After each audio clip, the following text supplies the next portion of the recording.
function? What do they accomplish? What do they do for us? What do they do for like the collective societal?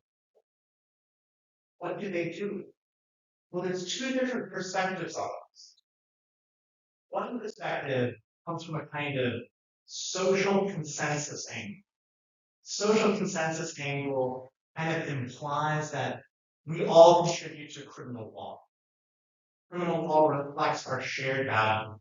The collective conscience is what Durkheim calls it. Collective conscience. The set of the most deeply held and widely shared values of a community. We hold this thing sacred. Kind of societies hold their own existence sacred, so the argument goes. But we hold our values sacred. We deal with threats to them. They're all different things, and crime is obviously a threat to the collective conscience, to the collective wholeness that is a community and a society. But why do moral mechanics happen? We don't necessarily have these things in themselves. It's like small, emerging kind of groups of folk devils or potential folk devils that themselves represent a kind of threat to the deeply held and widely shared values of the community.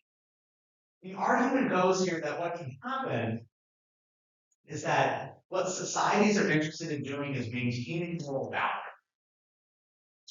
There are things that threaten those moral boundaries that are much bigger than like groups of people. They can be big social trends. They can be things that are beyond the control of the society or any individual member in the society that have nothing to do with the moral panic, that have nothing to do with the folk devils. Folk devils are a kind of scapegoat. Folk devils are a kind of scapegoat. We're concerned about something else. Maybe that other thing that's threatening to the thing that we hold sacred, like of society, maybe that thing is too difficult for us to grasp, or it's too big for us to confront. This is what Durkheim was talking about. Go back, I'll give you class. This is what he's talking about when Durkheim talking about the Industrial Revolution.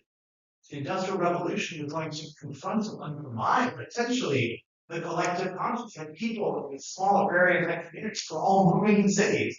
Other people aren't speaking the same language as them. They understand the world differently. What is this going to mean for integration and regulation? Is it going to break those down such that you have egoism and anonymity? That's sort of what he was talking about. The idea is that when these things happen, moral panics can be a way for societies to They can be a way for societies to deal with things that happen that are beyond their control. They provide a kind of concrete target that can be tackled, that can be dealt with when something that's much bigger can't be. Right? During economic downturn. The argument goes, for example, that when things in 2007, 2009, during the housing crisis, like get your average American to explain what happened in 2007. Maybe they've even seen a couple of movies about it. Get them to explain what a mortgage-backed security is, right? That's very difficult to do. And it's very difficult. And it's very difficult for your average person to be able to understand the causes and consequences of economic downturn. What is easier to understand is crime is bad.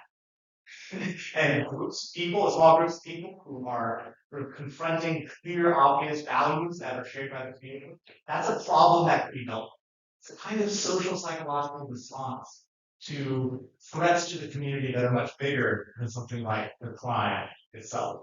Dealing with those problems like economic downturn may be impossible, or it may be too painful, too inconvenient, too technically complicated, or too socially disruptive in order to be able to confront them. So what we do is we create problems, we create moral panics to deal with social psychological stress. That these things happen. Maybe these things are produced by capitalism, maybe they're produced by sort of human beings, whatever the case may be, society now. This is the argument, by the way, for what happened in the Salem Witch Trials. The argument here goes that, I don't want to get too much into it, but the argument here goes is that the Massachusetts Bay Colony was successful. And they banded together on the possibility that they wouldn't be successful. They survived, they came the frontier. So what happened was they were so successful that the frontier disappeared in front of them. But the struggle was the thing that kept them together. They're like, we're just sitting on a hill. Sitting on a hill, we are the thing. That we're gifted, we are special. And when the struggle was gone, or when the struggle kind of literally physically disappeared in front of them, that was a stressful identity right.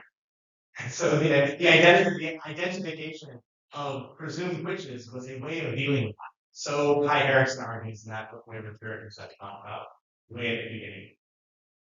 This is one argument. The social consensus argument is that moral panic help people come together. They create divisions. They help draw people together. They're a single banner on let's confront this and make problem together. The alternative explanation is much simpler. The alternative explanation from a social perspective is that there really are no core values that a society can fear. Instead, this is a tool, a mechanism for people with political, economic, and social power to get what they want done in life. They create moral panic in order to pass laws that sort of benefit them, benefit their groups. To identify a group of folk that are comprised basically of outsiders, trying to create the problem, and the press and the public sort of go along with it, be able to pass laws that are perfect, even though the moral is itself temporary, volatile. Spurred on by a kind of desire to do something, as a result, you're able to achieve your political ends using the tool that is the moral panic. Give some thought perhaps as to which argument you follow. Consider a moral panic, maybe one that you thought of on your own. Some great hack background. Just saying. And consider which argument you think makes more sense. That's all I got.